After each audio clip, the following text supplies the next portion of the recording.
आगामी लोकसभा चुनाव की घोषणा के साथ ही दूसरे पार्टियों के नेताओं का अन्य पार्टी में जाने का जो सिलसिला है वो शुरू हो गया है। कल झारखंड मुक्ति मोर्चा की विधायक रही सीता सोरेन ने बीजेपी का दामन थामा था। आज बीजेपी के विधायक रहे जेपी भाई पटेल ने कांग्रेस का दामन थाम लिया है और ये सिलसिला आने वाले समय में हमें लगातार देखने को मिलेगा। ऐसे में हमारे साथ बात करने के लिए झारखंड मुक्ति मोर्चा के नेता हैं अंतु तिर्की, उनसे बात करते हैं। अंतुदा, लगातार ये सिलसिला जो है अब देखने को मिल रहा है। कल आपकी जो विधायक रहीं सीता सोरेन वो चली गई बीजेपी में। आज बीजेपी के जो एक तरह से कहते हैं कद्दावर नेता रह चुके हैं, हालांकि बहुत सारे पार्टियों में रहे हैं, जेपी भाई पटेल सचेतक थे, कांग्रेस का दामन थाम लिया है। क्या कमी जो है सीता सोरेन की वो पूरी कर पाएंगे महागठबंधन में शामिल होने के बाद? देखिए, जब चुनाव पहुंचता है तो नेताओं का आना जाना लगा रहता है। बहुत से नेताओं का आकांक्षा रहता है कि हम ये बने वो बने, लेकिन पार्टी तय करती है कि किनको क्या बनाना है, किनको कहां से चुनाव लड़ाना है, किनको नहीं लड़ाना है, किनको किस तरह का जिम्मेवारी देना है, ये पार्टी तय करती है। सिर्फ अपने चाहने से नहीं होगा। हर आदमी चाहेगा कि हमको ये चाहिए, हमको वो चाहिए, हम चाहेंगे कि हमको ये चाहिए, तो हर चीज़ चाहने से नहीं होता है। पार्टी तय करती है कि कौन कहाँ पर सूटेबल है, किनको क्या करना चाहिए। तो यही मामला है कि जब चुनाव पहुंचता है तो बहुत सारे नेता इधर से उधर होते हैं। सिर्फ झारखंड की ही बात नहीं है, आप बिहार में देखिए, महाराष्ट्र में देखिए, या दूसरे राज्यों में भी आप देख सकते हैं कि जो नेता कल तक उनको गाली देते थे, जो उनके खिलाफ में बोलते बोलते थकते नहीं थे, वैसे लोग भी आज उसी पार्टी में चले जा रहे हैं। जो बीजेपी के खिलाफ आवाज़ उठाते थे, जो उनके खिलाफ आंदोलन करते थे, जो उनको भला बुरा कहते थे, मोदी को भी गाली देते थे या अमित शाह को भी गाली देते थे, सभी लोगों को गाली देते थे, पार्टी को गाली देने वाले लोग, आज वो लोग चले जा रहे हैं, उनके पार्टी में शामिल हो रहे हैं। तो ये कहना बड़ा मुश्किल है नेताओं का और खासकर चुनाव लड़ने वालों का, उन लोगों का जो सोच और उनका नीति और उनका जो विचार, ये कहना बड़ा मुश्किल है कि कब उनका क्या होगा। तो इसी कड़ी में मान लें हम लोगों की पार्टी के बहुत वरिष्ठ नेत्री और खासकर कहा जाए तो माननीय गुरु जी के बड़ी बहू सीता सोरेन जी झारखंड मुक्ति मोर्चा छोड़कर और भारतीय जनता पार्टी में शामिल हो गई हैं। यह समझ से परे है कि उनको अचानक क्या हो गया। अगर उनको कोई दिक्कत था, कोई परेशानी होता तो पार्टी के मीटिंग में, पार्टी फोरम में इस बात को उठाना चाहिए था कि मेरे साथ नाइंसाफ़ी हो रहा है, या मुझे दरकिनार किया जा रहा है, या मुझे तरजीह नहीं मिल रहा है, या उनको अगर चाहिए था कि मंत्री बनने का इच्छा है। तो ये बात तो कितने बार मीटिंग में वो रही भी, कितने बार सेंट्रल कमेटी की बैठक हुई, उस बैठक में वो रही भी, लेकिन कभी अपनी बातों को उन्होंने रखा नहीं। और अचानक इस तरह से पार्टी से इस्तीफा देना, 10 साढ़े 10 बजे पार्टी में इस्तीफा लिखते हैं और 1 डेढ़ घंटा के बाद में वो भारतीय जनता पार्टी में शामिल हो जाते हैं। तो ये ऐसा लगता है कि पहले से ये रणनीति बन रहा था, पहले से सोची समझी रणनीति के तहत ये कदम उठाया गया है। और लेकिन हम लोगों को ऐसा लगता है कि जो सीता सोरेन जी हैं, उनके ऊपर बहुत ज़्यादा भारतीय जनता पार्टी के या केंद्र सरकार का दबाव था और उस दबाव के चलते वो भारतीय जनता पार्टी में गई हैं। आप जिस तरह से देख रहे हैं कि केंद्र सरकार के द्वारा कुछ स्वतंत्र एजेंसियां, केंद्रीय एजेंसियां हैं, उनका दुरुपयोग करते हुए वो लोगों को दबाव दिलाने का काम करती है और इस तरह का दबाव देने का काम करती है कि हमारे पार्टी में शामिल हो जाओ, अन्यथा तुम्हारे खिलाफ में कुछ केस है, नहीं भी केस है तो कुछ न कुछ केस बना करके उनको जेल में डालने का काम करती है ये भारतीय जनता पार्टी के लोग।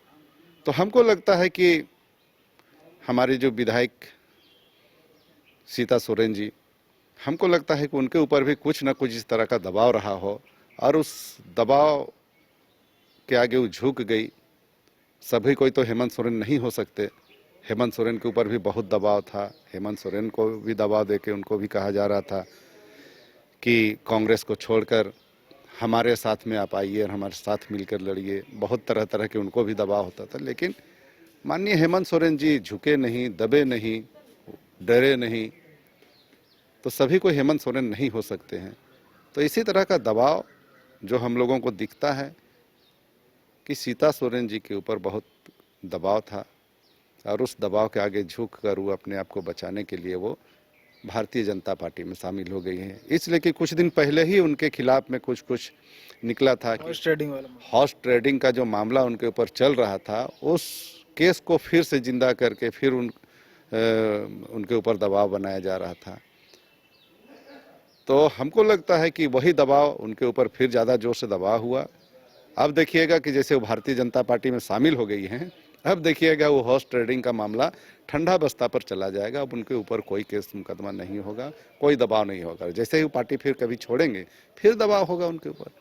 तो इसीलिए भारतीय जनता पार्टी इस तरह का दबाव की राजनीति, लोगों को डराने का, धमकाने का, खरीदने का और इस तरह का ही काम कर रही है। दूसरे के पार्टी को तोड़कर अपने पार्टी में शामिल करना। उनके पार्टी में बहुत अच्छे अच्छे नेता रहे नहीं, उनके पार्टी में उस तरह का प्रत्याशी रहे नहीं, इसीलिए उस तरह का दूसरे दलों के लोगों को तोड़कर लाकर अब प्रत्याशी बनाने का काम कर रही है। अच्छा, जेपी भाई पटेल कांग्रेस में शामिल हो गए हैं, तो महागठबंधन की मजबूती एक प्रदान होगी। और जो कल मतलब जेएमएम को झटका, मतलब महागठबंधन को झटका, क्योंकि सब अलायंस में है, तो कह सकते हैं पूर्ति होगी उसकी। देखिए, किसी भी कार्यकर्ता के जाने से उसका जगह का पूर्ति नहीं हो पाता है। उनका सोच अलग होता है, उनका काम करने का तरीका अलग होता है।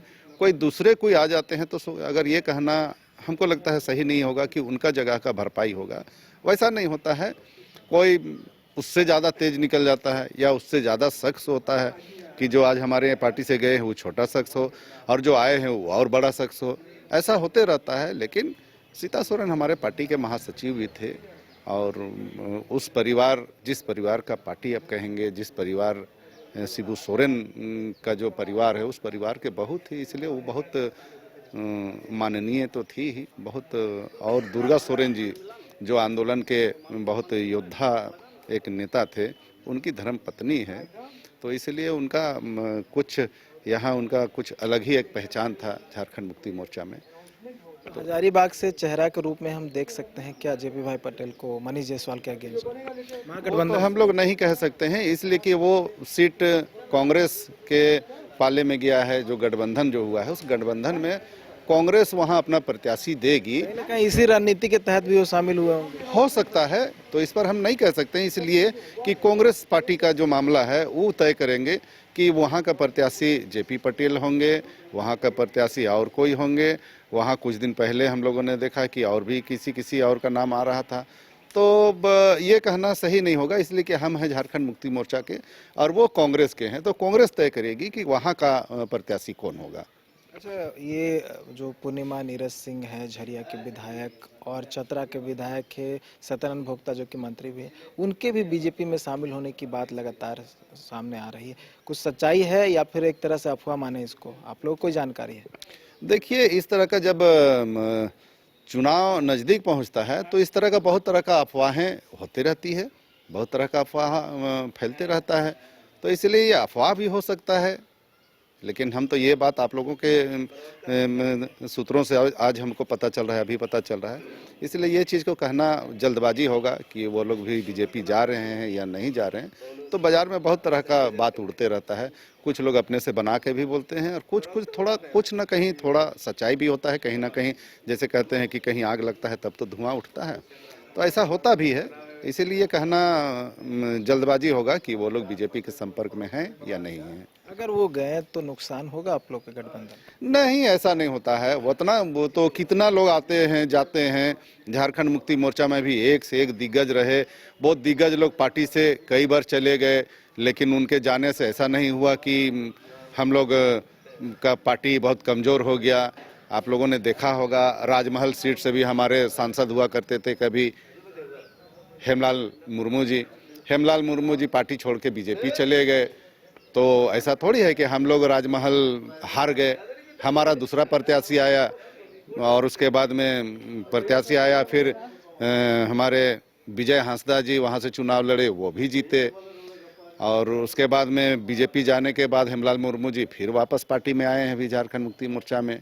तो ऐसा नहीं होता है कि किसी के जाने से पार्टी बहुत कमजोर हो जाता है या पार्टी टूट जाता है, ऐसा बात नहीं है। कोई ना कोई इसका विकल्प खुला रहता है, हमेशा विकल्प खुला रहता है और उसका ऑप्शन रहता है हमेशा। अच्छा, आप लोग की घोषणा कब होनी है प्रत्याशी? कांग्रेस का भी शुरू हो गया है, बीजेपी का भी शुरू हो गया है, लेकिन जेएमएम का अभी तक जो है घोषणा नहीं हुआ। बहुत जल्द हो जाएगा, हमारे केंद्रीय समिति में अभी बात चल ही रहा है और बहुत जल्द हो जाएगा। अभी नॉमिनेशन करने का, नामांकन करने का समय बहुत है, उससे पहले हो जाएगा। नामांकन का जो दिन तारीख होगा उससे पहले हमारे पार्टी के जो भी प्रत्याशी होंगे उनका नामों का घोषणा हो जाएगा।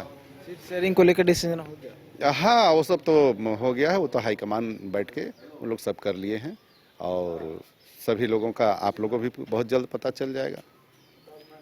बहुत जल्द पता चल जाएगा। तो देखिए, दूसरे पार्टी से किसी भी नेता का किसी और पार्टी में ज्वाइन करना वो क्षतिपूर्ति कह सकते हैं नहीं हो पाता है, क्योंकि सबकी अलग अलग विचारधारा होती है, अलग अलग कह सकते हैं उनका एक क्षेत्र होता है, गढ़ होता है, और यही वजह है कि उनके जाने से कहीं ना कहीं एक कमी तो जरूर रहती है। साथ ही उन्होंने बताया कि चुनावी दौर में इस तरह का जो घटना है वो देखने को मिलता रहता है और ये आने वाले समय में और भी हमें देखने को मिल सकता है। ऐसे में देखने वाली बात होगी कि और क्या कुछ झारखंड की राजनीति में बदलाव देखने को मिलता है। न्यूज़ बाय स्कोप के लिए कैमरा पर्सन नूतन के साथ नीरज कुमार।